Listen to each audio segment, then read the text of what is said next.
प्रिये वाञ्छाकल्पतरुभ्यश्च कृपासिन्धुभ्य एव च पतितानां पावनेभ्यो वैष्णवेभ्यो नमो नमः। जय श्री कृष्ण चैतन्य प्रभु नित्यानंद श्री अद्वैत गदाधर श्रीवासादि गौर भक्तवृंद। हरे कृष्णा कृष्णा कृष्णा हरे हरे हरे राम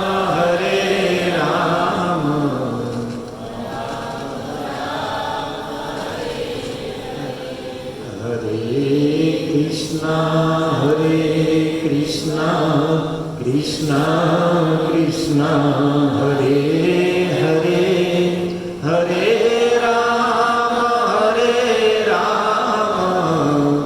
राम राम हरे हरे हरे कृष्णा कृष्णा कृष्णा हरे हरे हरे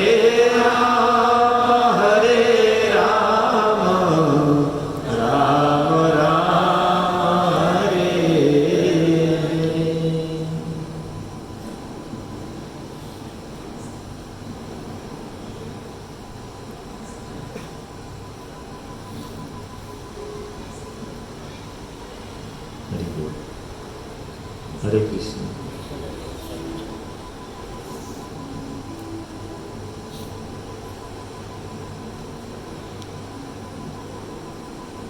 સૌપ્રથમ આપ સર્વ વૈષ્ણવના ચરણોમાં સાદર દંડવત પ્રણામ।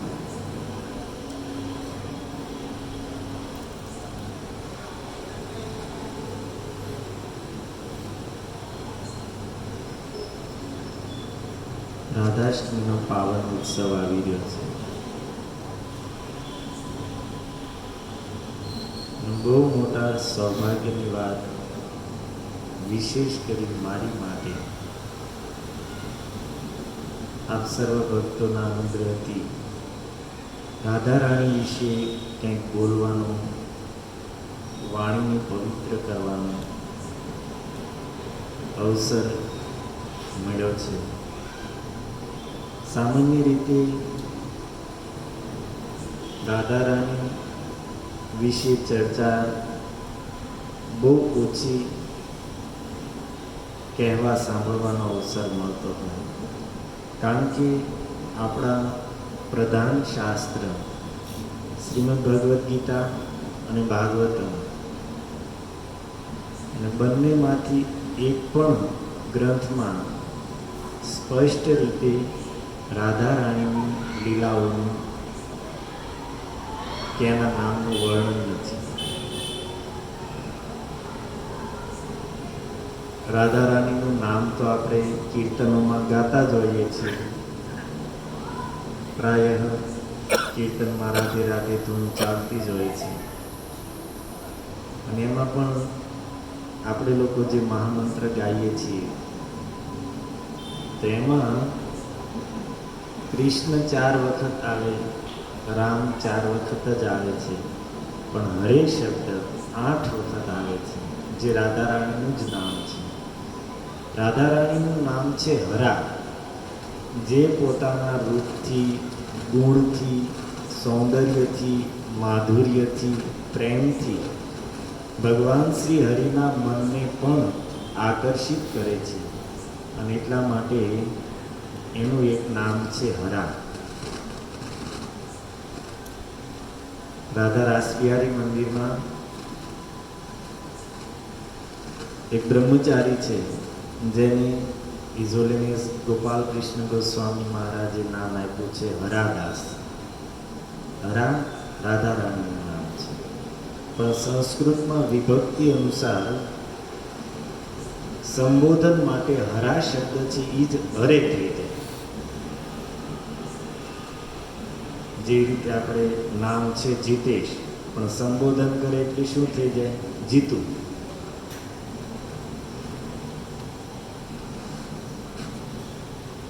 તો એ રીતે સંબોધનમાં હરા શબ્દ હરે કહેવામાં આવે.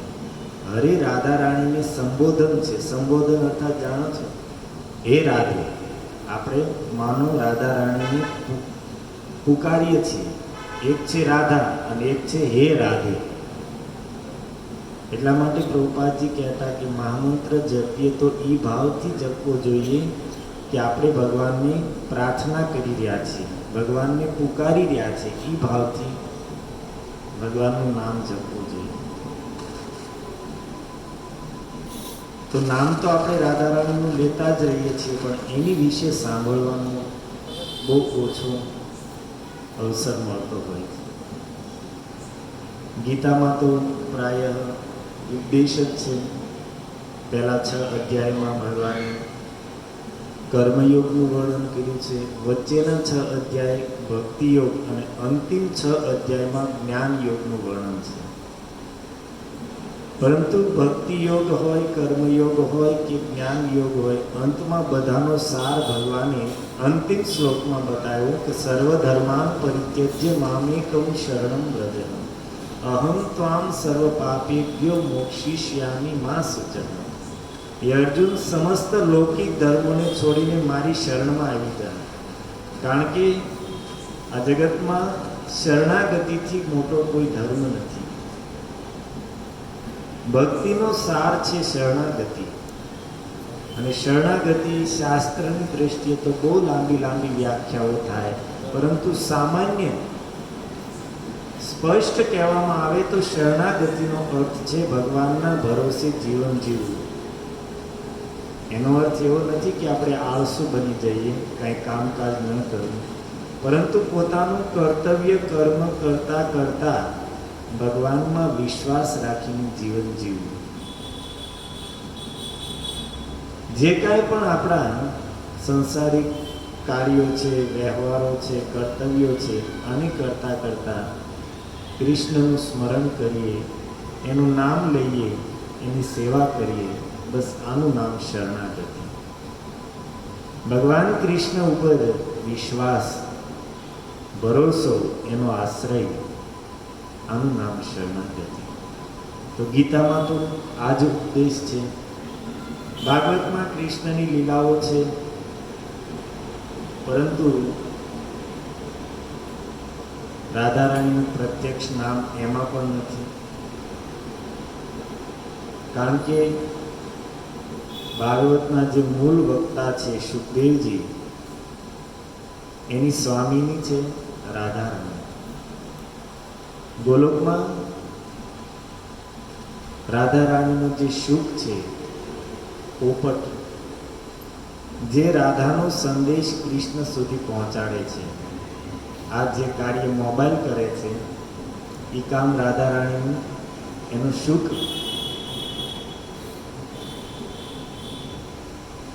બહુ પ્રસિદ્ધ શ્લોક છે કૃષ્ણ કર્ણામૃત. લીલા શુકોસો વૃષભાનુજાયા,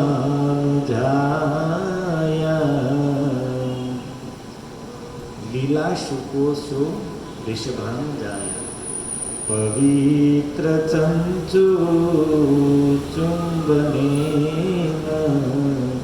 અને એટલો પ્રિય છે શુક રાધા રાણીને કે પ્રેમથી એને પોતાના હોઠોથી ચુંબન કરે છે. અને એ શુકને રાધા રાણી એક વખત કહે છે કે શુક, તું પૃથ્વી ઉપર જઈને કૃષ્ણ લીલા, કૃષ્ણ કથાનો વિસ્તાર કર. કૃષ્ણ કથા સાંભળીને જીવો કૃષ્ણની સન્મુખ થશે. અને જ્યારે આ જીવ કૃષ્ણની સન્મુખ થશે, સંસારથી વિમુખ થશે, ત્યારે જ સંસારના બંધનમાંથી મુક્ત થશે અને પાછો પોતાનું જે નિત્ય ધામ છે વૈકુંઠ ગોલોક એને પ્રાપ્ત કરશે. એટલા માટે રાધા રાણી પોતાના કરુણામય હૃદયથી દ્રવિત થઈને એ શુકને પૃથ્વી પર મોકલે છે. અને એ જ શુક શુકદેવજીના રૂપમાં ભગવાન વ્યાસદેવની પત્ની વાટિકાના ગર્ભથી પ્રગટ થાય છે, જેમણે શુકદેવજીને ભાગવત કીધું. ભાગવત તો પહેલા ઘણી કથાઓ થઈ ગઈ. શુકદેવજીએ પરીક્ષિતજીને સંભળાવી કથા એ પહેલા પણ વ્યાસ ભગવાને ભાગવત ગ્રંથના રૂપમાં લખી નાખ્યું હતું. ઉદ્ધવજીએ વ્રજની 16,100 ભગવાન કૃષ્ણની રાણીઓની ભાગવત 1 મહિના સુધી ભાગવત સંભળાયું હતું. પરંતુ ભાગવતનો એટલો પ્રચાર નહોતો, ભાગવતનો એટલો વિસ્તાર નહોતો. જ્યારથી સુખદેવજીએ કીધું, સુખદેવજીના મુખમાંથી નીકળ્યું, ત્યારથી ભાગવતનો પ્રચાર સર્વત્ર થયો. તો એ શુક સાક્ષાત રાધા રાણીના શુક સુખદેવજી પોતાની સ્વામીની નું જો નામ મુખ ઉપરથી લે તો સંતોનો મહાપુરુષોનો મત છે કે સુખદેવજીની સમાધિ લાગી જાય. અને જો સુખદેવજી સમાધિ મગ્ન થઈ જાય તો પરીક્ષિતજી પાસે સમય છે નહીં. તો એટલા માટે સુખદેવજીએ પ્રત્યક્ષ રૂપમાં ભાગવતમાં રાધા રાણીનું નામ નથી લીધું, પણ પરોક્ષ રૂપમાં તો અનયા આરાધિતો યોનો ઇત્યાદિ શબ્દ દ્વારા રાધા રાણીનું વર્ણન કર્યું છે.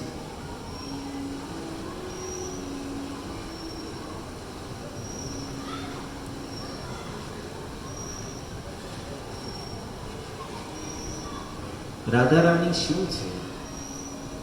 હકીકતમાં ચૈતન્ય મહાપ્રભુ આવ્યા પછી લોકો રાધા રાણીનો મહિમા સમજતા થયા.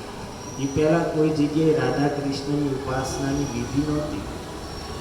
કૃષ્ણની એકલાની જ ઉપાસના હતી. જેવી રીતે દ્વારકામાં કૃષ્ણ એકલા છે, પંઢરપુરમાં એ જ ભગવાન કૃષ્ણ એકલા ઊભા છે. દક્ષિણમાં જાઓ ગુરુવાયુર, ઉડુપી કૃષ્ણ, સર્વત્ર કૃષ્ણની પૂજા છે. કોઈ કોઈ જગ્યાએ કૃષ્ણ સાથે રૂકમણીજીની ઉપાસના થતી. રાધા કૃષ્ણની ઉપાસનાની વિધિ ચૈતન્ય મહાપ્રભુએ સંસારને બતાવી.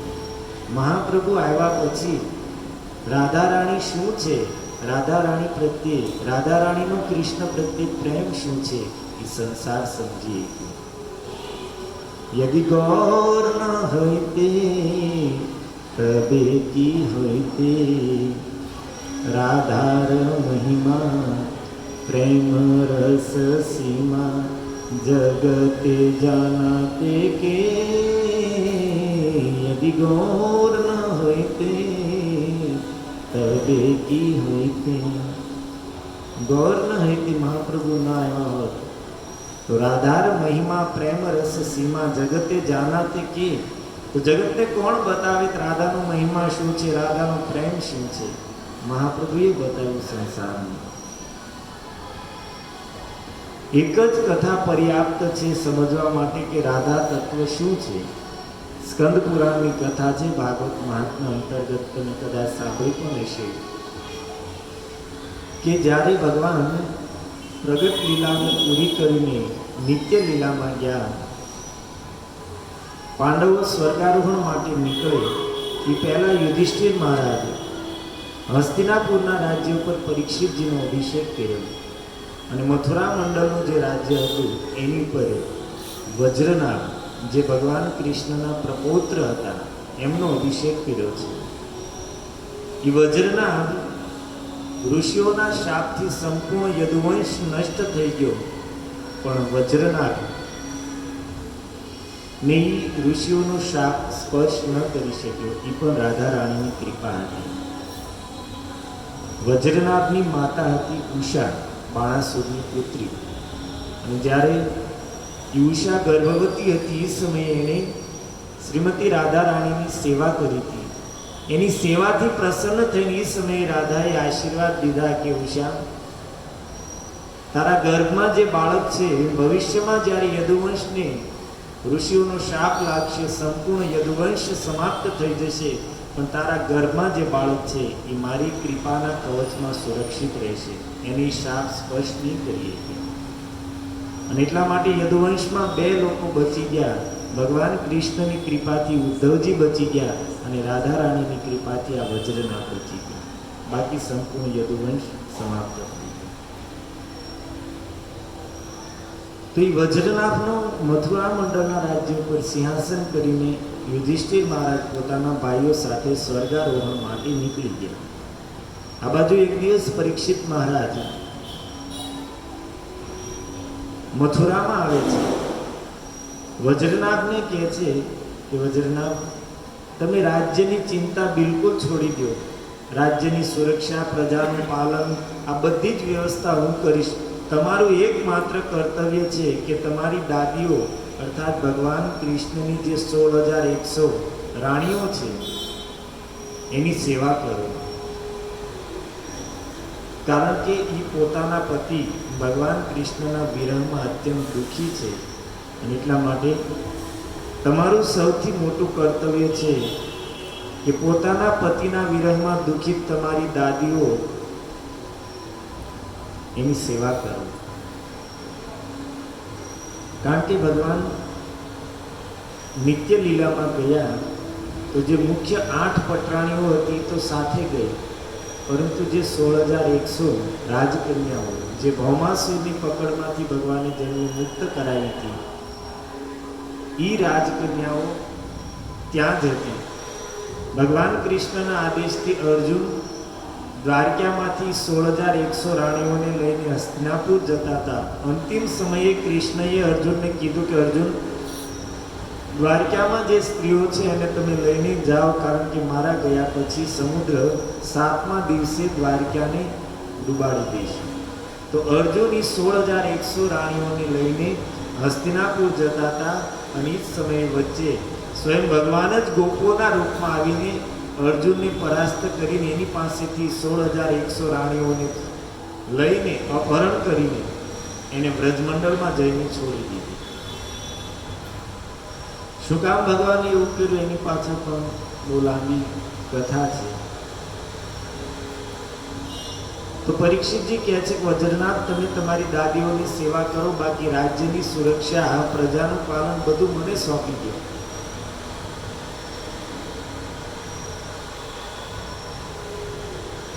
વજ્રનાથ કહે છે કે રાજન, તમારી વાત સત્ય છે, પણ અહીંયા રાજ્ય કરવાનું સુખ તો મળે કે રાજ્યમાં પ્રજા હોય. જે રાજ્યમાં પ્રજા જ ન હોય એ રાજ્ય કરીને શું લાભ? તમને એમ કહેવામાં આવે જનાર્દન પ્રભુને કે તમને રાજસ્થાનના 1,000 એકર જમીનના રાજા બનાવી દેવામાં આવે છે, રણ પ્રદેશના. શું કરે ત્યાં? કાંઈ કામ. તો વજ્રનાથ કહે છે કે રાજન, મને એ નથી સમજાતું કે અહીંયા પહેલા લાખો લોકો રહેતા હતા, પણ અચાનક આ બધા લોકો ક્યાં વયા ગયા? પૂરું મથુરા મંડળ, આખો પ્રદેશ એકદમ ઉજ્જળ થઈ ગયો. અહીંયાના લોકો ક્યાં ગયા કંઈ સમજાતું નથી. બધો જ પ્રદેશ ખાલી.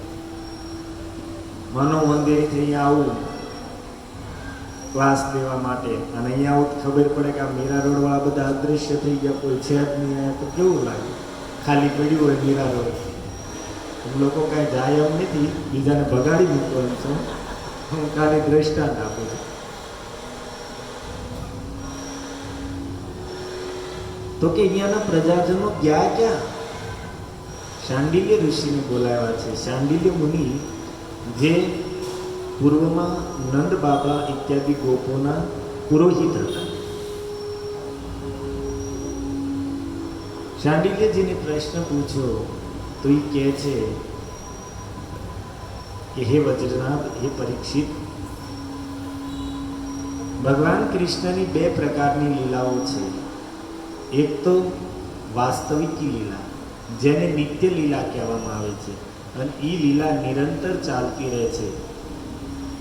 અને બીજી ભગવાનની લીલા છે વ્યવહારિક લીલા, જેને પ્રગટ લીલા કહેવામાં આવે છે. ભગવાન જ્યારે અવતાર લે છે ને અવતાર લઈને પૃથ્વી ઉપર જેટલો સમય સુધી પ્રગટ રૂપમાં રહે છે અને લીલા કરે છે એને વ્યવહારિક લીલા કહેવામાં આવે છે અથવા પ્રગટ લીલા કહેવામાં આવે છે. જે રીતે આજથી લગભગ 5200 વર્ષ પહેલા ભગવાન પ્રગટ થયા દ્વાપર યુગના અંતમાં મથુરામાં, તો કેટલા વર્ષ સુધી પ્રગટ લીલા કરી? 11 વર્ષ સુધી વ્રજમાં, 18 વર્ષ સુધી મથુરા અને 100 વર્ષ સુધી દ્વારિકામાં રહ્યા. તો એ જે 125 વર્ષની લીલા છે એને પ્રગટ લીલા કીધું છે, જેને બધા જોઈ શકે છે. અર્થાત એ સમયે જે લોકો હતા એ બધાએ ભગવાન કૃષ્ણની લીલાઓને પોતાની આંખોથી જોઈ. પરંતુ એ સિવાય ભગવાનની જે લીલા છે, વાસ્તવિક લીલા જે નિત્ય ચાલતી રહે છે, પરંતુ એને બધા જોઈ શકતા નથી. અધિકારી લોકો છે એ જ એ લીલાને જોઈ શકે છે.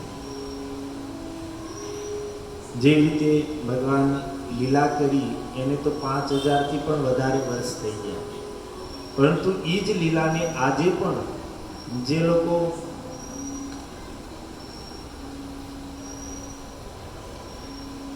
વ્રજમાં રહે છે નિષ્ઠાપૂર્વક, એ આજે પણ એ લીલાઓના દર્શન કરે છે, એ લીલાઓની અનુભૂતિ કરે છે. અમારા જે ગુરુભાઈ છે બહુ વરિષ્ઠ વર્ગ છે, તો પેલા એ વ્રજમાં બરસાનામાં રહે છે. તો પહેલા તો એ ગુરુ મહારાજની જ્યાં કથા હોય, મુંબઈમાં હોય કે પછી હરિદ્વારમાં હોય અથવા કોઈ પણ સ્થાને હોય, તો ગુરુ મહારાજની કથા હોય તો કથા સાંભળવા માટે એ જતા વ્રજની બહાર, નહીં તો ક્યારેય વ્રજથી બહાર નહોતા જતા. તો એક સમય એને ગોવર્ધનમાં ત્યાં રહેવાવાળા એક બહુ સિદ્ધ મહાત્મા હતા, એમને પૂછ્યું કે બાબા, એટલા સમયથી અમે અહીંયા વ્રજમાં રહીએ છીએ, બરસાનામાં રહું છું, પણ છતાં આજ સુધી કાંઈ ભગવાનની કોઈ લીલાઓની અનુભૂતિ, કોઈ ઝલક કાંઈ પ્રાપ્ત થયું નથી, તો કઈ રીતે થાય છે? તો એ મહાત્માએ પૂછ્યું કે તમે વ્રજ છોડીને બહાર જાઓ છો? તો એને કીધું કે ભાઈ આમ તો નથી જાતો, પણ અમારા કથા હોય તો એ સમય અઠવાડિયું 10 દિવસ જાઓ છો. પહેલા તો એ કે તમે નિયમ લઈ લો કે વ્રજ છોડીને હું કાંઈ બહાર નહીં જાઉં. વ્રજમાં નિષ્ઠા બનાવો. જો વ્રજમાં નિષ્ઠાપૂર્વક રહેશો, વ્રજ છોડીને બહાર નહીં જાઓ, તો અવશ્ય તમને ભગવાનની લીલાઓની અનુભૂતિ થાય છે.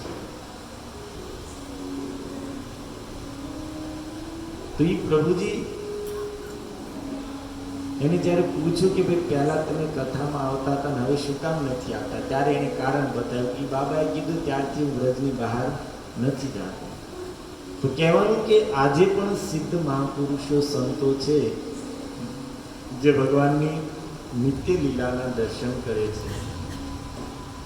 આજથી લગભગ 500 વર્ષ પૂર્વ રૂપ ગોસ્વામી એક વખત બેઠા છે અને ભગવાનની લીલાના દર્શન થઈ રહ્યા છે. ભગવાન તો લીલા કરીને ગયા, એને તો 5000 થી પણ વધારે વર્ષ થયા, અને રૂપ ગોસ્વામીને માત્ર 500 વર્ષ થયા. બેસીને લીલાના દર્શન કરે છે. એમાં શું એને જોયું? લીલામાં એક દિવસ જોવે છે કે રાધા રાણી પુષ્પ ચયન કરે છે. એક વૃક્ષ ઉપરથી ફૂલો તોડે છે. એક હાથમાં ટોપલી છે, એક હાથથી વૃક્ષની ડાળીને પકડીને એના ફૂલ તોડીને ટોપલીમાં મૂકે છે. એવામાં ઝાડની એક ડાળ હતી, થોડી ઊંચી હતી. તો રાધારાણીએ 2-3 વાર કૂદકો માર્યો એ ડાળને પકડવા માટે, પણ ત્યાં સુધી હાથ પહોંચ્યો નહીં. તો અચાનક કૃષ્ણ ક્યાંકથી આવ્યા અને આવીની ડાળ ઉપર ઊભા રહી ગયા. તો કૃષ્ણના વજનથી ડાળ હતી થોડી નીચે આવી ગઈ. તો રાધારાણી એક હાથથી ડાળને પકડી મજબૂતીથી અને બીજા હાથથી ફૂલને તોડવા માંડી. તો ઠાકોરજી તો નટખટ સ્વભાવ છે, કૂદીને એ ડાળ ઉપરથી બીજી ડાળ ઉપર વહી ગયા. એટલે જોલી ડાળ જેને રાધા રાણીએ પકડી હતી ઉપર વહી ગઈ. તો રાધા રાણીએ તો એક હાથથી મજબૂતથી પકડી હતી, તો એ પણ લટકાઈને ઉપર વહી ગઈ. રાધા રાણી પણ ઝાડની ડાળી સાથે લટકવા માંડ્યા. તો આ દ્રશ્ય જોઈને રૂપ ગોસ્વામીને હસવું આવ્યું. આપણે ત્યાં જોઈએ તો આપણને કાંઈ દેખાય નહીં, પણ એની પાસે દ્રષ્ટિ છે. રઘુનાથદાસ ગોસ્વામી 16 વર્ષ સુધી જગન્નાથપુરીમાં મહાપ્રભુના સંગમાં રહ્યા. મહાપ્રભુ જ્યારે જગન્નાથજીના વિગ્રહમાં સમાવિષ્ટ થઈ ગયા, લીલા પૂરી કરી, તો મહાપ્રભુના વિરહમાં દુઃખી થઈને રઘુનાથદાસ ગોસ્વામી વૃંદાવન આવ્યા. મનમાં નિર્ણય કર્યો કે ગોવર્ધન ઉપરથી કૂદીને હું આત્મહત્યા કરી લઈશ. રૂપ ગોસ્વામી સનાતન ગોસ્વામીએ સમજાવ્યા. રાધાકુંડના તટ પર રહીને ભજન કરતા હતા. વૈરાગ્ય એટલો હતો કે કોઈ ઝૂંપડી નહીં, કોઈ રહેવાનું સ્થાન નહીં, ખુલ્લામાં બેસીને ભજન કરતા હતા. અને એમાં પણ ગ્રીષ્મનો સમય હોય અને વ્રજનો તાપ 45-46 ડિગ્રી સુધીના તાપમાન પહોંચી જાય. એ ધૂપમાં, એ તડકામાં બપોરના સમયે રઘુનાથદાસ ગોસ્વામી રાધાકુંડના તટ પર બેસીને આંખો બંધ કરીને ભજનમાં એટલા તલ્લીન થઈ જતા કે એને શરીરની સુધબુધ ન રહેતી. અને એ સમયે સાક્ષાત રાધા રાણી ધૂપમાં પોતે ઉભા રહીને રઘુનાથદાસ ગોસ્વામી ઉપર પોતાની ચુંદરી લઈને છાંયો કરતા ઉભા રહેતા. એક દિવસ સનાતન ગોસ્વામી ત્યાં આવ્યા અને એણે આ દ્રશ્ય જોયું કે અરે આ શું? રઘુનાથદાસજીને કહે છે કે રઘુનાથ, તું જાણે છો કે તારી લીધે પ્રિયાજીને તડકામાં ઊભું રહેવું પડે છે. સાક્ષાત રાધા રાણી પોતાની ચુંદરી લઈને ધૂપમાં ઊભા રહીને તારી રક્ષા કરે છે. અને ત્યારે રઘુનાથદાસ ગોસ્વામી એક નાની એવી ઝૂંપડી બનાવી, પછી એમાં રહીને ભજન કરવાનું. પણ કહેવાનું કે આ સ્વભાવ છે. એટલા માટે જ રૂપ ગોસ્વામીએ ગાયું છે, કરુણા કરુમયી કરુણા ભરી રાધે જય જય માધવ જય. તો આ બધી લીલાઓ, આને નિત્ય લીલા કીધું છે. અધિકારી લોકો આજે પણ એને જોઈ શકે છે. એને જોવા માટે જે આપણી આંખો છે, ચામડાની આંખો, ભૌતિક આંખો, આનાથી આપણે ન જોઈ શકીએ. એની માટે કઈ દ્રષ્ટિ જોઈએ? તો બ્રહ્માજીએ કીધું છે, પ્રેમાંજન છુરિત ભક્તિ વિલોચનેન. ભક્તિ રૂપી નેત્ર હોય અને એની કોઈ પ્રેમનું અંજન આંજવામાં આવે તો આ લીલાઓના દર્શન થાય. તો શાંડિલ્ય ઋષિ કહે છે કે વજ્રનાગ ભગવાન કૃષ્ણની 2 પ્રકારની લીલાઓ છે. એક પ્રગટ લીલા અને એક અપ્રગટ લીલા. જે પ્રગટ લીલા છે એને વ્યવહારિક લીલા કહેવામાં આવે છે, અને અપ્રગટ લીલા છે એને જ નિત્ય લીલા કહેવામાં આવે છે. અને જ્યારે ભગવાન આ પૃથ્વી ઉપર લીલા કરવા માટે પ્રગટ થાય છે, ત્યારે 3 પ્રકારના ભક્તો ભગવાનની સાથે એની લીલામાં સહકાર દેવા માટે, સહાયતા માટે પ્રગટ થાય છે. યાદ રાખજો, કયા 3 પ્રકારના ભક્તો? એક તો ભગવાનના નિત્ય ધામમાં રહેવાવાળા એના પાર્ષદો, ભગવાન જ્યારે અવતાર લે છે ત્યારે એની સાથે પ્રગટ થાય છે. બીજું, એવા ભક્તો કે જેને અનેક જન્મો સુધી ભજન કરીને ભગવાનની લીલામાં પ્રવેશ પ્રાપ્ત કરવાનો અધિકાર પ્રાપ્ત કર્યો છે, એવા ભક્તો પણ ભગવાન જ્યારે પ્રગટ થાય છે ત્યારે એની લીલાનું આસ્વાદન કરવા માટે પ્રગટ થાય છે. અને ત્રીજું, દેવતાઓ ભગવાનની લીલામાં સહાય કરવા માટે અલગ અલગ રૂપમાં પ્રગટ થાય છે. આ 3 પ્રકારના ભક્તો ભગવાનની લીલામાં, ભગવાન જ્યારે અવતાર લે છે ત્યારે પ્રગટ થાય છે. હવે શાંડિલ્યજી કહે છે કે એમાં જે દેવતાઓ જે ભગવાનની લીલામાં સહાય કરવા માટે યદુવંશમાં પ્રગટ થયા, ભગવાનની યોગ માયાએ પહેલેથી જ વ્યવસ્થા કરી એ બધા દેવતાઓને દ્વારકામાં વસાયા. અને બીજા જે 2 પ્રકારના ભક્તો હતા, કયા? એક તો નિત્ય ધામમાંથી આવેલા પાર્ષદો, અને બીજા અનેક જન્મોથી ભક્તિ કરીને જે ભગવાનની લીલામાં પ્રગટ થયા છે. આ બંને પ્રકારના જે ભક્તો હતા, એની એ ભક્તોને ભગવાનની યોગ માયાએ વ્રજમંડળમાં વસાય. અને પછી ભગવાન જ્યારે પોતાની પ્રગટ લીલા પૂરી કરીને અપ્રગટ લીલામાં જતા હતા, એ સમયે ઋષિઓ દ્વારા શાપથી યદુવંશનો સંહાર કરીને બધા જ દેવતાઓને પોતપોતાના અધિકારમાં સ્થાપિત કરી દીધા, પોતપોતાના સ્થાને મોકલી દીધા. જે યાદવો, જે બધા દ્વારકાવાસીઓ દેવતાઓ હતા, અને બીજા જે વ્રજમાં વસાવેલા પોતાના નિત્ય પાર્ષદો અને ભક્તો હતા, એ બધાને ભગવાન અપ્રગટ લીલામાં ગયા તો પોતાની સાથે જ લેતા ગયા. અર્થાત હે વજ્રનાભ, હે પરીક્ષિત, ભગવાન કૃષ્ણ કોઈ જગ્યાએ ગયા નથી, અહીંયા વ્રજ મંડળમાં જ છે. અને એની સાથે એ વખતે જે અહીંયા રહેવાવાળા હજારો લાખો જે લોકો હતા, એ પણ અહીંયા જ છે. બસ ફરક એટલો છે કે ભગવાન કૃષ્ણ પોતાની પ્રગટ લીલાને અપ્રગટ કરી નાખી, એટલા માટે એ બધા ભક્તો પણ ભગવાનની સાથે અપ્રગટ લીલામાં ચાલ્યા ગયા. અર્થાત હવે આ સ્થૂળ દ્રષ્ટિથી દેખાતા નથી, પરંતુ છે અહીંયા જ, એ ક્યાંય ગયા નથી.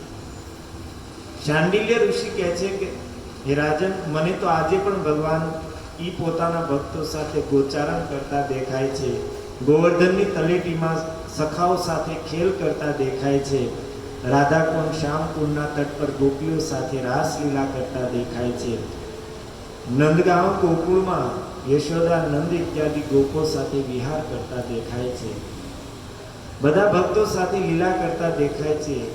પણ બધા પાસે દ્રષ્ટિ નથી, એટલા માટે બધા એ જોઈ શકતા નથી.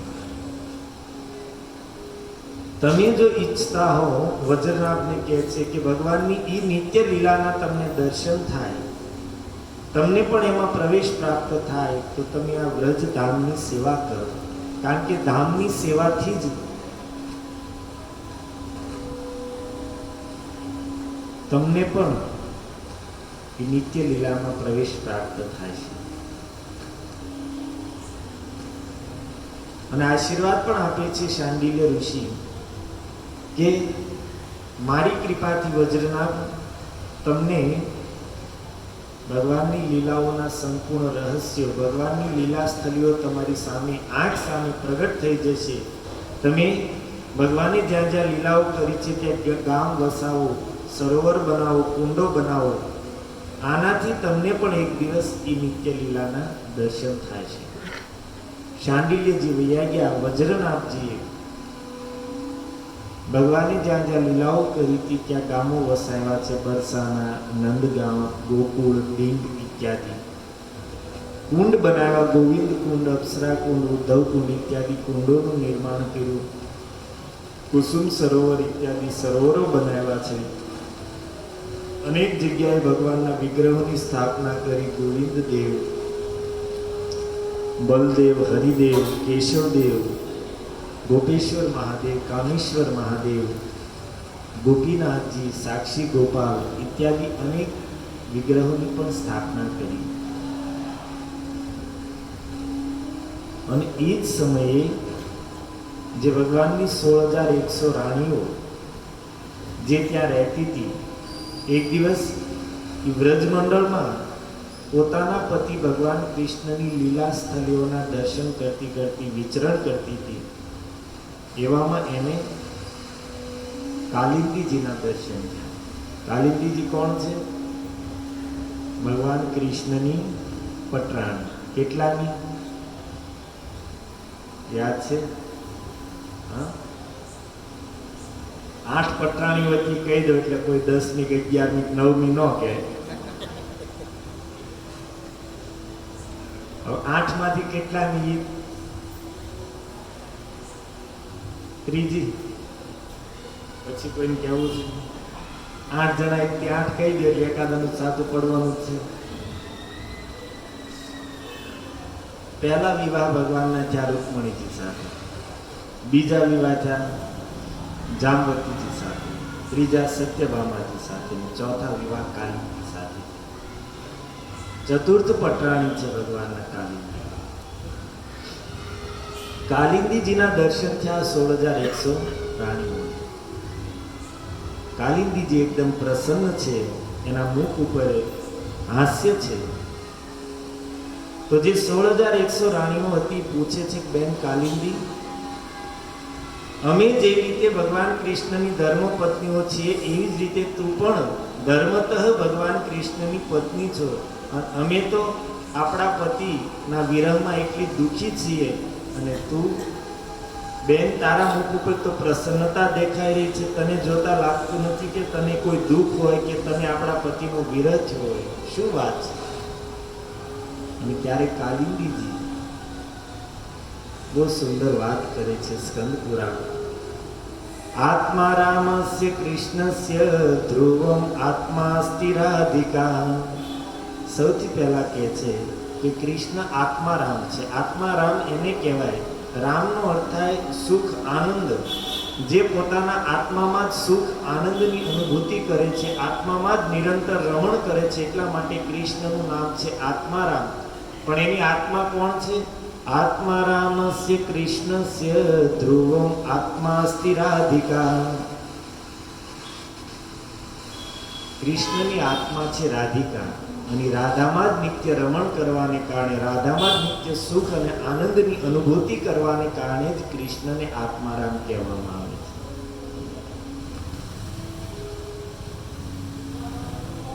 રાધા સંસારમાં પ્રાય, એમાં પણ ગુજરાતમાં લોકો રાધા રાણીને શું માને છે? અન્ય જે દેવીના સ્વરૂપ છે એમ રાધા રાણીને પણ એક શક્તિ, એક માતાજીનું સ્વરૂપ માને છે. પણ રાધા છે એ કોઈ દેવી નથી, કોઈ શક્તિ નથી, કોઈ માતાજી નથી. રાધા માતા આપણે બોર્ડ જોઈએ છીએ. રાધા શું છે? સાક્ષાત ભગવાન, જે ભગવાનની ભાગવતે એતે ચાંશ કલાહ પુંસઃ કૃષ્ણસ્તુ ભગવાન સ્વયં, સ્વયં સમસ્ત અવતારોના અવતારી એવા ભગવાન કૃષ્ણની આત્માનું નામ છે રાધા.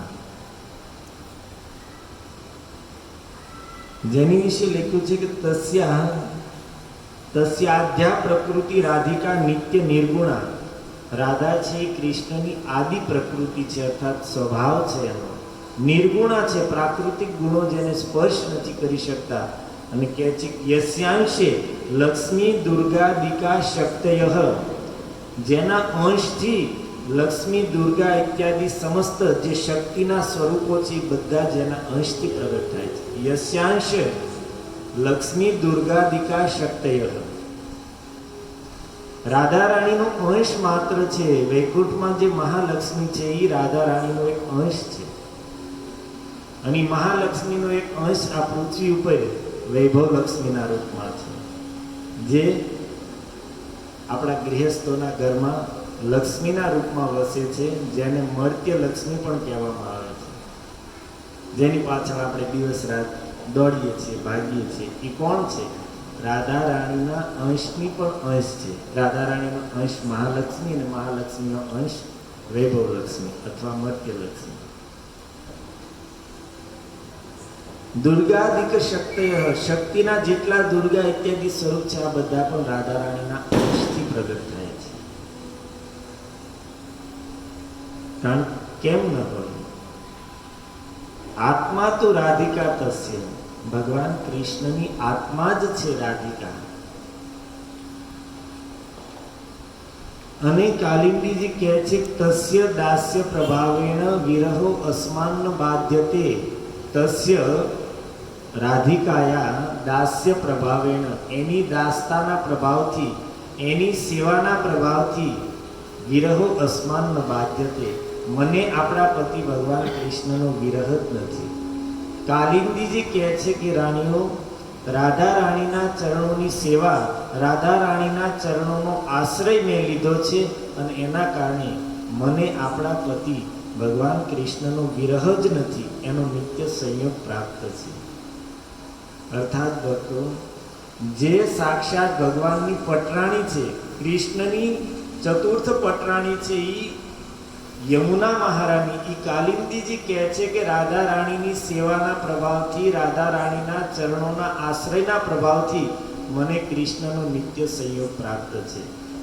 નિત્ય કૃષ્ણની પ્રાપ્તિ માટે ભગવાનની પટરાણીને પણ રાધા રાણીના ચરણોનો આશ્રય લેવો પડતો હોય તો બીજાની તો આમાં ક્યાં વાત જાય. ક્ષણિક પ્રાપ્તિ તો ચાલો ગમે એને થઈ શકે.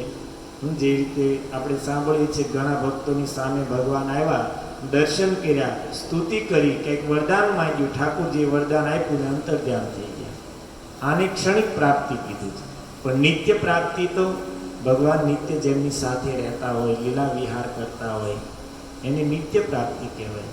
અને આ નિત્ય પ્રાપ્તિ માટે સાક્ષાત કૃષ્ણની પટરાણીઓને પણ રાધા રાણીની સેવા, એના ચરણોનો આશ્રય લેવો પડતો હોય તો પછી બીજાની તો આમાં કોઈ વાત કરવાની પ્રશ્ન જ નથી આવતો.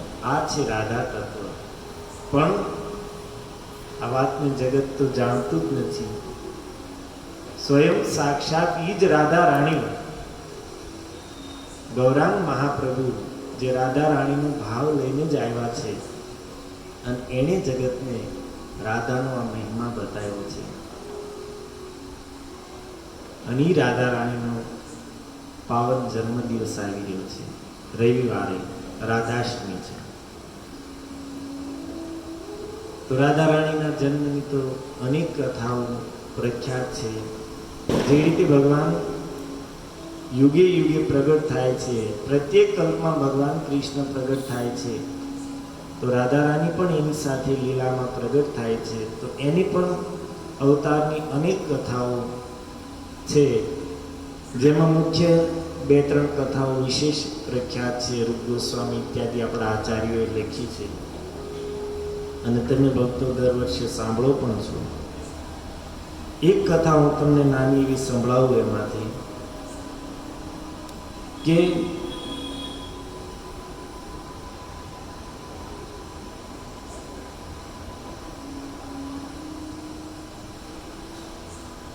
વ્રજમંડળમાં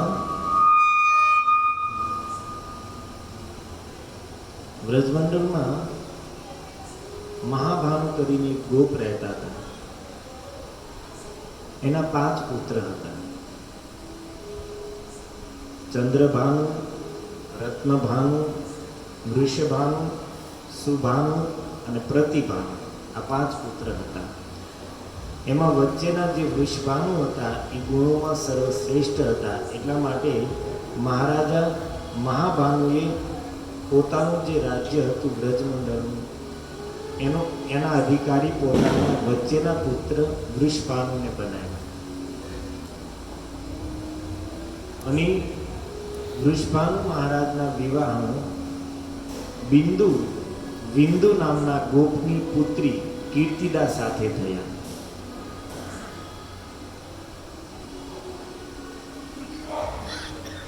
અને વિવાહ પછી અનેક વર્ષો ગયા, પણ છતાં વૃષભાનુ બાબાને કોઈ પણ પુત્ર કે પુત્રી નથી.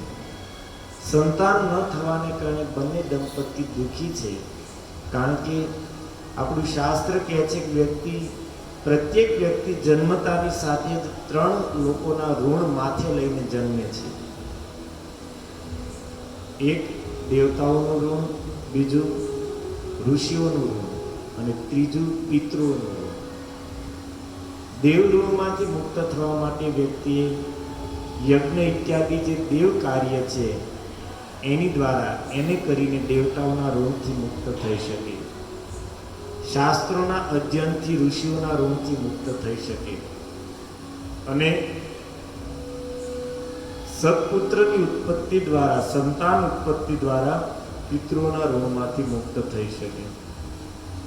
અને કીધું છે કે જ્યાં સુધી કોઈ જીવ આ 3 ઋણમાંથી મુક્ત નથી થતો ત્યાં સુધી સંસારના બંધનમાંથી પણ મુક્ત નહીં થઈ શકે. અને એટલા માટે વૃષભાનુ બાબાને સંતાન પ્રાપ્તિની ઈચ્છા છે. સંતાન પ્રાપ્ત થાય એટલા માટે અનેક યજ્ઞ કર્યા, અનેક પ્રકારે દાન કર્યા, અનેક વ્રતો કર્યા છે, તપસ્યા કરી છે, અનેક તીર્થોમાં ભ્રમણ કર્યું. હજારો પ્રયાસ કરવા છતાં પણ પરિણામ કાંઈ ન આવ્યું, કોઈ સંતાનની પ્રાપ્તિ ન થઈ. તો એક દિવસ કીર્તિદા મૈયા પોતાના પતિ વૃષભાનુ બાબાને કહે છે કે પ્રભુ, તમે કાત્યાયની દેવીની ઉપાસના કરો, માતા કાત્યાયની પ્રસન્ન થઈને અવશ્ય આપણને સંતાન આપશે. કીર્તિદાજીના કહેવાથી વૃષભાનુ બાબા ઘર છોડીને યમુનાજીના તટ ઉપર એક ઝૂંપડી બનાવીને રહેવા માંડ્યા અને ત્યાં સંયમ અને તપસ્યાપૂર્વક રહીને દેવી કાત્યાયનીની ઉપાસના કરે છે. અનેક દિવસો, અનેક મહિનાઓ વયા ગયા. તો એક દિવસ કાત્યાયની દેવીએ અપ્રગટ રૂપમાં અર્થાત આકાશવાણીના રૂપમાં વૃષભાનુ બાબાને કહે છે, હરિનામ વિના વત્સ કર્ણ શુદ્ધિર્ન જાયતે તસ્માત શ્રેયસ્કરમ રાજન હરિનામાનુકીર્તનમ. શું કહે છે દેવીજી? હરિનામ વિના વત્સ કર્ણ શુદ્ધિર્ન જાયતે. હે પુત્ર, જ્યાં સુધી જીવ હરિનામનો આશ્રય નથી લેતો ત્યાં સુધી એની અંદર શુદ્ધતા આવતી નથી. અને જ્યાં સુધી વ્યક્તિની અંદર શુદ્ધતા નથી, પવિત્રતા નથી, ત્યાં સુધી કોઈ પણ મંત્રનો જપ કરશે એનો એ મંત્ર ક્યારે પણ ફલીભૂત નહીં થાય, અર્થાત એને ફળ નહીં આપે. કોઈ પણ વૈદિક મંત્ર છે, મંત્ર શુદ્ધ અવસ્થામાં જપવામાં આવે ત્યારે જ ફળ આપે છે. જ્યાં સુધી અશુદ્ધ અવસ્થામાં જપવામાં આવે ત્યાં સુધી મંત્ર ફળ આપતો નથી. તો દેવીજી કહે છે, અને હે પુત્ર, શુદ્ધિ માટે એક જ ઉપાય છે, હરિનામ વિના વત્સ કર્ણ શુદ્ધિર્ન જાયતે. હરિનામનો આશ્રય લીધા વગર નાડીઓની અંતઃકરણની શુદ્ધિ થતી નથી. તસ્માત શ્રેયસ્કરમ રાજન હરિનામાનુકીર્તનમ. શ્રેયસ્કરમ રાજન, પહેલા વત્સ કીધું અને હવે રાજા હતા એટલા માટે ફરીવાર સંબોધન કરે છે કે રાજન. શ્રેયસ્કરમ, આ જગતમાં કલ્યાણ કરવા વાળા તો બહુ બહુ સાધનો છે, પરંતુ આ બધા જ સાધનોમાં હરિનામાનું કીર્તનમ, હરિનામ સંકીર્તન સમાન જીવનું કલ્યાણ કરવા વાળો કોઈ સાધન નથી. એટલા માટે હે પુત્ર, તમે પહેલા વિધિપૂર્વક હરિનામનું ઉચ્ચારણ કરો, એનાથી શુદ્ધિ થશે, પછી તમારો મંત્ર સફળ થશે. આકાશવાણી દ્વારા જ્યારે દેવીએ આવી રીતે કીધું તો વૃષભાનુ બાબા ત્યાંથી થોડે દૂર યમુનાજીના તટ પર એક ક્રતુમુનિ ઝૂંપડી બનાવીને રહેતા હતા, ભજન સાધન કરતા હતા, એની પાસે ગયા છે અને એને જઈને કીધું છે કે ભગવાન, મને આવી રીતે દેવીજીએ કીધું છે તો હું તમારી પાસે આવ્યો છું, મને હરિનામ આપો.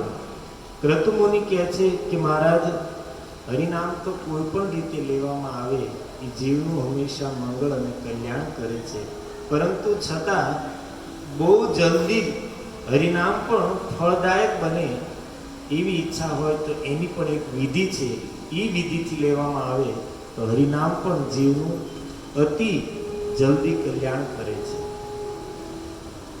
ક્રતુમુનિ મંત્ર બતાવે છે, હરે કૃષ્ણ કૃષ્ણ કૃષ્ણ હરે હરે, હરે રામ રામ રામ હરે હરે.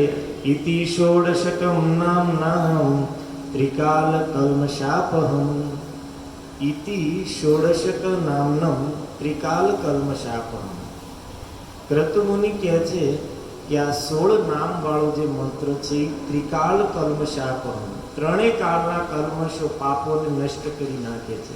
અર્થાત જીવ દ્વારા ભૂતકાળમાં જે પાપો થયા છે એ, વર્તમાનમાં જે થઈ રહ્યા છે એ, અને ભવિષ્યમાં જે થવાના છે એ બધા જ ત્રણેય કાળના ભૂત, ભવિષ્ય અને વર્તમાનના સમસ્ત પાપોને, કલ્મશોને અપહમ નષ્ટ કરી નાખે છે. તો માનો વૃષભાનુ બાબા પૂછે કે ભાઈ અવડો મોટો મંત્ર તો કેટલી વાર લાગે? એક માળા કરતા 8-10 મિનિટ વહી જાય. ઘણા બિચારા છે માંડ આપણે બળ કરીને હરિનામનો મહિમા કહીને 2 માળા કરતા કરીએ તો બિચારા આવડા મોટા મંત્ર થાકી જાય, મહિનામાં 15 દીમાંથી 2 માળા છૂટી જાય. ટાઈમ જ નથી લોકો પાસે.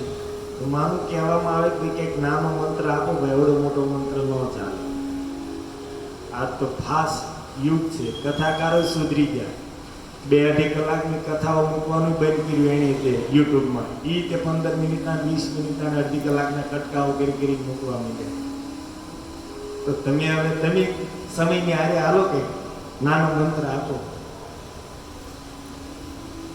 ક્રતુ મુનિ કહે છે, ઇતિ ષોડશકમ નામનમ ત્રિકાલ કલ્મશાપહમ ન અતઃ પરતરો નાતઃ પરતર યોપાય સર્વ વેદેષુ દ્રશ્યતે. આ બ્રહ્માંડ પુરાણ ઉત્તરાખંડનું જે આપણે અહીંયા કથા સાંભળી રહ્યા છીએ, ક્રતુ મુનિ વૃષભાનુ બાબાનો સંવાદ, તેમાં કહે છે ન અતઃ પરતરો ઉપાય સર્વ વેદેષુ વિદ્યતે.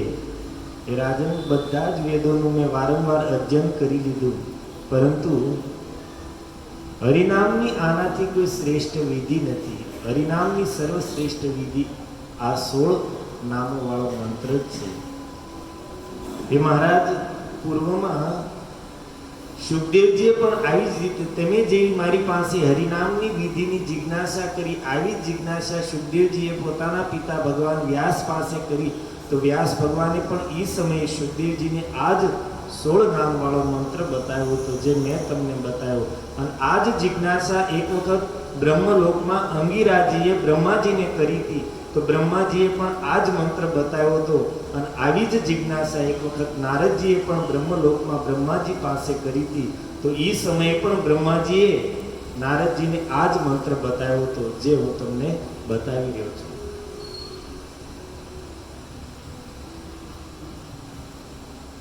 ક્રતુ મુનિ કહે છે કે રાજન, કોઈ પણ હોય, હરિનામનો આશ્રય લીધા વગર કોઈ પણની શુદ્ધિ નહીં થાય. એ કહે છે, શાક્તો વા વૈષ્ણવો વાપી સૌર્યો વા શેવ એવ ચ ગાણપત્યો લભતે કર્ણ શુદ્ધિમ નામાનુકીર્તનાદ. ચાહે શાક્ત હોય અર્થાત શક્તિનો ઉપાસક હોય, વૈષ્ણવ હોય, સૌર્યો સૂર્યદેવની ઉપાસના કરતો હોય, શેવ એવ ચ શિવજીના ઉપાસક કેમ ન હોય, ગણપત્યો ગણપતિજીની ઉપાસના કરતા હોય, પણ શુદ્ધિ ન જાય તે હરિનામાનું કીર્તન. હરિનામનો આશ્રય લીધા વગર કોઈ પણની શુદ્ધિ નહીં થાય. અર્થાત ચાહે શાક્ત હોય, શૈવ હોય, ગાણપત્ય હોય, સૌર્ય હોય કે વૈષ્ણવ હોય, બધા માટે શુદ્ધિનો સર્વશ્રેષ્ઠ ઉપાય છે હરિનામનો આશ્રય. વૃષભાનુ બાબા ક્રતુ મુનિ પાસેથી આ વાત સાંભળીને પાછા પોતાની ઝૂંપડીએ આવ્યા અને મહામંત્રનો જપ કરવા માંડ્યા. થોડા દિવસો સુધી એણે મહામંત્રનો જપ કર્યો છે અને મહામંત્રના જપના ફળ સ્વરૂપે સાક્ષાત ભગવતી કાત્યાયની એની સામે આવીને પ્રગટ થઈ. આ પ્રસંગ એ વાત પણ બતાવે છે કે આપણે ગમે એની ઉપાસના કરતા હોઈએ, ચાહે માતાજીની કરતા હોઈએ કે શિવજીની કરતા હોઈએ કે સૂર્યદેવની કરતા હોઈએ કે ગણપતિજીની કરતા હોઈએ, કોઈ પણ આપણા ઈષ્ટદેવ કેમ ન હોય, પરંતુ જો મહામંત્ર જપશું તો મહામંત્રના ફળ સ્વરૂપ આપણે આપણા ઈષ્ટદેવને પ્રસન્ન કરીએ છીએ, કોઈ પણ હોય. કારણ કે એ પોતે પણ મહામંત્ર જપી રહ્યા છે. શિવજી મહામંત્ર જે જપત મહેશ. ગણપતિજી વિશે પ્રથમ પૂજ્યત નામ પ્રભાવ, નામ મહિમા જાનહી ગણરાવ. એટલા માટે કોઈ પણને આપણે માનતા હોઈએ, પરંતુ જો આપણે મહામંત્રનો આશ્રય લઈશું, મહામંત્રને જપશું, તો આપણે ગમે એને, ગમે દેવી દેવતાને પ્રસન્ન કરી શકશું. અને એનું પ્રત્યક્ષ પ્રમાણ અહીંયા છે કે વૃષભાનુ બાબાએ મહામંત્રનો જપ કરીને કાત્યાયની દેવીને સામે પ્રગટ કરી દીધો. એટલા માટે કોઈ પણને આપણે માનતા હોઈએ, મહામંત્ર જપશું તો આપણે ગમે એને પ્રસન્ન કરી, ગમે એના આશીર્વાદ પ્રાપ્ત કરી શકશું, ગમે એની કૃપા પ્રાપ્ત કરી શકશું. અને વૃષભાનુ બાબાએ પોતાના હૃદયમાં જે ઈચ્છા હતી સંતાન પ્રાપ્તિની વ્યક્ત કરી છે. કાત્યાયની દેવીએ તેને સંદૂક અર્થાત એક પેટી આપી છે સુવર્ણની. વૃષભાનુ બાબા ઘરે લઈને આવ્યા છે. ખોલીને જોયું તો એમાં સુંદર એક કન્યા છે. અને કન્યા બીજું કોઈની સાક્ષાત રાધા રાણી જ એમાં કન્યાના રૂપમાં પ્રગટ થયા. તો અનેક કથાઓમાં આ એક પણ કથા રાધા રાણીના પ્રાગટ્યની છે. સમય તો થઈ ગયો, પણ એક નાની હવે રાધા તત્વની પહેલા આપણે ચર્ચા કરી. કોણ છે આત્મા તો રાધિકા તસ્ય, અને એની સેવાનો આશ્રય કાલિંદીજી મહિમા એ પણ આપણે સાંભળ્યું. રાધા રાણીના જન્મનો એક પ્રસંગ સાંભળ્યો. હવે એક નાની એવી લીલા એની સાથે. આમ તો ઘણી લીલાઓ વ્રજમાં ગોપીઓ સાથે આ બુક છે. પરમ પૂજ્ય પ્રભુપાદજીના શિષ્ય જય પતાકા સ્વામી મહારાજ અને એમના શિષ્ય છે ભક્તિ પુરુષોત્તમ સ્વામી મહારાજ. એણે અલગ અલગ શાસ્ત્રોમાં, અલગ અલગ ગ્રંથોમાં જ્યાં રાધા કૃષ્ણની લીલાઓ અથવા રાધા રાણીના જન્મના જે પ્રસંગો છે એ બધાનું આમાં વર્ણન કર્યું છે.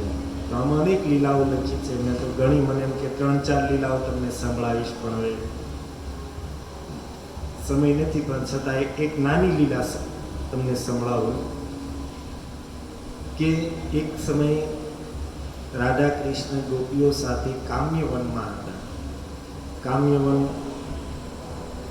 જેને આદિ વૃંદાવન કીધું છે, ત્યાં પણ ભગવાનની બહુ લીલાઓ થયેલી છે.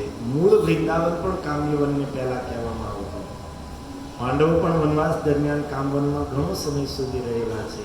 અને ભગવાન કૃષ્ણની અનેક લીલા સ્થળીઓ પણ કામવનમાં છે. જે રીતે ચરણ પહાડી, ભગવાનનું ચરણ ચિહ્ન ત્યાં આજે પણ છે. પછી આદિબદ્રી અને કેદાર પણ ત્યાં છે. કેદારનાથ ધામ પણ ત્યાં છે. વિમલ કુંડ ઇત્યાદિ કુંડ છે. ક્ષીર સમુદ્ર છે. ભોજન સ્થળી છે. કામેશ્વર મહાદેવ છે. પછી યાદ કુલદીપ પ્રભુ ટેમ્પા બંધાઈને 2-3 યાદ છે ને?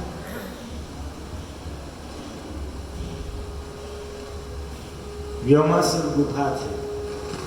કંસનો મોકલેલો રાક્ષસ વ્યોમાસુર, જે ભગવાન સખાઓ સાથે સંતાવાનો ખેલ રમતા હતા.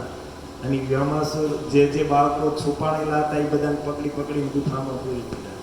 અને ગુફાનું દ્વાર વિશાળ એક શિલાથી બંધ કરી દીધું. તો વ્યોમાસુર ગુફા આજે પણ છે. ફીસલની શિલા છે, જ્યાં ઠાકોરજી ગોચારવા માટે જતા. તો એ લીસી એક શિલા છે, એની પરથી લપસ્યા ખાતા એ પણ છે ત્યાં. હજી મૂળ વૃંદાદેવી પણ ત્યાં છે. જ્યારે ઔરંગઝેબ આક્રમણ વ્રજ ઉપર કર્યું, તો માનસી જયપુરના રાજાને ભગવાને સ્વપ્નમાં આવીને કીધું કે મલેચ્છ રાજા આવે એ પહેલાં તમે મને અહીંયાથી લઈ જાઓ. તો ગોવિંદ દેવ, વૃંદાદેવી, ગોપીનાથ ઇત્યાદિ વિગ્રહોને લઈને માનસી હતા એ રાજસ્થાનમાં જતા હતા પોતાના રાજ્યમાં. અને કામવનમાં એણે એક રાત્રિ વિશ્રામ કર્યો. સવારે જ્યારે જવાનો સમય થયો તો વૃંદાદેવી કહે છે કે હું વૃંદાવન છોડીને બહાર નહીં જાઉં, કારણ કે આ વૃંદાવન મારું તો સ્થાન છે, એટલા માટે હું અહીંયાથી બહાર નહીં જાઉં. તો એ ત્યાં જ રહ્યા. બીજા ભગવાન ઠાકોરજી બધા એની સાથે ગયા, પણ વૃંદાદેવી સ્પષ્ટ ના પડે. તો આજે પણ જે મૂળ વૃંદાદેવી છે કામવનમાં, એ પણ બિરાજમાન છે. તો આવા અનેક સ્થાનો ભગવાનની લીલા સ્થળીઓ છે. તો એ સ્થાન, એ કામવનમાં એક દિવસ રાધા રાણી કૃષ્ણ ગોપીઓ સાથે ત્યાં વિહાર કરતા હતા. સુંદર સરોવર છે અને એની આસપાસ અનેક સુગંધિત પુષ્પો ખીલેલા છે. પ્રાકૃતિક સુંદર વાતાવરણ છે અને અનેક બંદરો છે. એ બંદરો જે સરોવરની સામે હતા, એ પાણીમાં છલાંગ મારીને પાણીમાં પડે છે. તરતા આ બાજુ આવીને કૃષ્ણના ચરણોને સ્પર્શ કરે છે. હવે એ દ્રશ્ય જોઈને લલિતાજી રાધા રાણીને કહે છે કે રાધા, મેં ઘરના બુઝુર્ગો પાસેથી, વડીલો પાસેથી સાંભળ્યું છે પૂર્વમાં રામચંદ્ર થઈ ગયા. મહારાજ રામચંદ્ર જે દશરથજીના પુત્ર હતા, પિતાના આદેશનું પાલન કરવા માટે વનમાં ગયા. અને વનમાં રાક્ષસોનો રાજા રાવણ એની પત્ની સીતાનું હરણ કરીને લઈ ગયો. રામજી એને ખોજતા ખોજતા ફરતા હતા. જટાયુએ બતાવ્યું કે ભાઈ રાવણ, રાક્ષસોનો રાજા રાવણ સીતાનું હરણ કરીને લઈ ગયો છે. અને પછી રામજીએ સુગ્રીવ સાથે મિત્રતા કરી અને અનેક વાનરોની સહાયથી એને સીતાની ખોજ કરાવી. સંપાતિએ એને કીધું કે ભાઈ રાવણ તો સમુદ્રની વચ્ચે પોતાની નગરી લંકામાં રહે છે, તો 100 યોજનનો સમુદ્ર પાર કરીને જે જશે એ સીતાને મળી શકશે. લલિતાજી કહે છે તો વાનરોમાં કોઈ એવા નહોતા કે જે 100 યોજનનો સમુદ્ર પાર કરી શકે. ત્યારે રામજીના સેવક હનુમાનજી 100 યોજન સમુદ્ર પાર કરીને લંકામાં ગયા. સીતાજીને મળીને પાછા આવ્યા. રામચંદ્રજીને સમાચાર આપ્યા અને ત્યારે રામચંદ્ર સમુદ્ર તટ પર ગયા અને એણે પથ્થરોથી 100 યોજન સમુદ્ર ઉપર પુલ બનાવ્યો અને લંકામાં જઈને રાવણનો વધ કરીને પોતાની પ્રિયા સીતાજીને પાછા લઈને આવ્યા. એ વાનરોને જોઈને લલિતાજીને આ રામજીની લીલા આખી યાદ આવી ગઈ. એને રામકથા ત્યાં રાધા રાણીને અને બીજી ગોપીઓને સંભળાવી. તો ભગવાન કહે છે કે લલિતા, તું જાણે છો એ રામચંદ્ર કોણ હતા? હું જ હતો. એટલે લલિતાજી કહે છે કે કૃષ્ણ, તું મોટી મોટી વાતો કરવાનું રહેવા દે. તમે મોટી મોટી વાતો કરવાનું રહેવા દો. ક્યાં રામચંદ્ર અને ક્યાં તમે? રામચંદ્ર પોતાની પત્ની સીતાને છોડીને કોઈ પણ સ્ત્રીની સામે ક્યારેય આંખ ઉઠાવીને જોતા નહીં, અને તમે એક પણ સ્ત્રીને બાકી નથી મૂકતા. અને તમે એમ કહો કે હું રામચંદ્ર હતો, અમને કેમ સમજવામાં આવે? ભગવાન રામચંદ્રએ 100 યોજનના સમુદ્ર ઉપર પુલ બનાવ્યો. એ કૃષ્ણ, તમે ક્યાં એક નાના એવા સરોવર ઉપર પથ્થરોનો પુલ બનાવી દો તો અમે માનીએ કે તમે ભગવાન છો. તો ભગવાન કૃષ્ણ કહે છે કાંઈ વાંધો નહીં, હું તમને હમણાં 100 યોજન શું આ સરોવર ઉપર પથ્થરોનો પુલ બનાવીને દેખાડું. એ ગોપીઓ, પથ્થર લાવો. લલિતાજી કહે છે કૃષ્ણ, રામજીએ પુલ બનાવ્યો ત્યારે ત્યાં સ્ત્રીઓ પથ્થર દેતી હતી, અને પુલ બનાવવામાં પથ્થર લાવવાનું કામ કોણ કરતું? વાનરો પથ્થર લાવ્યા હતા. તો તમારામાં તાકાત હોય તો આ બધા વાનરોને કયો પથ્થર લાવે? ઠાકોરજી ઈશારો કર્યો તો સાચો, આ બધા વાંદરાઓ પથ્થર લઈ લઈને આવ્યા અને ભગવાને પુલ બનાવ્યો. અને પુલ ઉપર ચાલીને કૃષ્ણ સામે રાધા ઇત્યાદિની પાસે આવ્યા.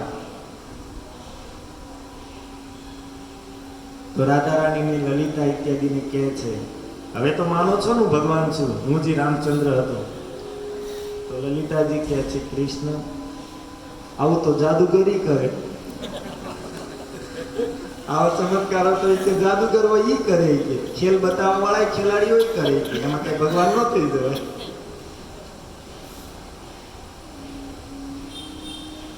આવી સુંદર લીલાઓ ઠાકોરજીની લીલાનો આ તો મહિમા છે. કૃષ્ણ ચરિત્ર સુખદેવજી ભાગવતના 9મ સ્કંદમાં કહે છે, ભગવાનના પ્રગટ થવાના કારણો બતાવતા પહેલું કારણ કહે છે, કલો જનિષ્ય માણાનામ, કળિયુગમાં જન્મ લેવાવાળા જીવો ઉપર અનુગ્રહ કરવા માટે જ ભગવાને એવી મધુર લીલાઓ કરી છે કે જે સાંભળતા સંસારી વિષયી લોકોના કાનને પણ સુખ અને આનંદ આપે, અને કાનના રસ્તેથી હૃદયમાં જવાની સાથે જ એ જીવની અનેક જન્મોની વાસનાઓ, અનેક જન્મોના પાપોને નષ્ટ કરી નાખે. વ્રજમાં ઠાકોરજી ઘરે ઘરે જઈને, ગોપીઓના ઘરે જઈને માખણ ચોરી શું કામ કરતા? એટલા માટે અહીંયા તમને બેસીને માનો કઈ તત્વજ્ઞાનની વાત કરવામાં આવે તો લગભગ બધાને ઊંઘ આવે, કારણ કે જ્ઞાનની ચર્ચા છે એ શુષ્ક છે, એમાં સુખ કે આનંદ નથી. પણ ચાલુ કર્યું હોય ઠાકોરજીની માખણ ચોરી ઇત્યાદિ લીલાઓ તો ઊંઘ ન આવે, મજા આવે, કાનને તૃપ્તિ થાય, મનને પણ સુખ મળે. તો એટલા માટે ભગવાને આવી મધુર લીલાઓ કરી છે. તો રાધા રાણીનો જન્મદિવસ રવિવારે રાધાષ્ટમી છે.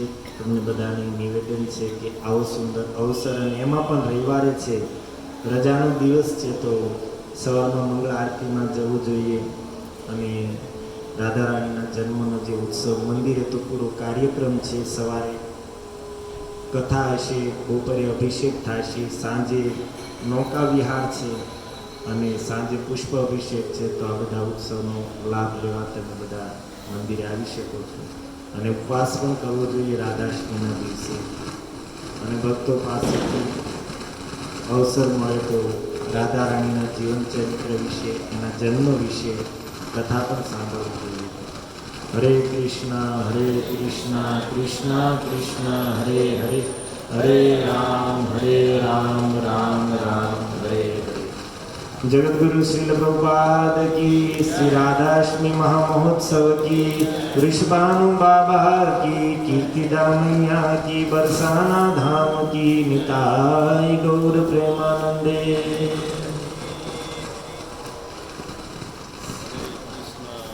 कृष्ण कृष्ण कृष्ण हरे हरे, हरे राम राम राम हरे. ખૂબ ખૂબ ધન્યવાદ ઘન સુંદર પ્રભુનો, કે જેમને આપણને રાધાજી વિશે વર્ણન કર્યું સરસ.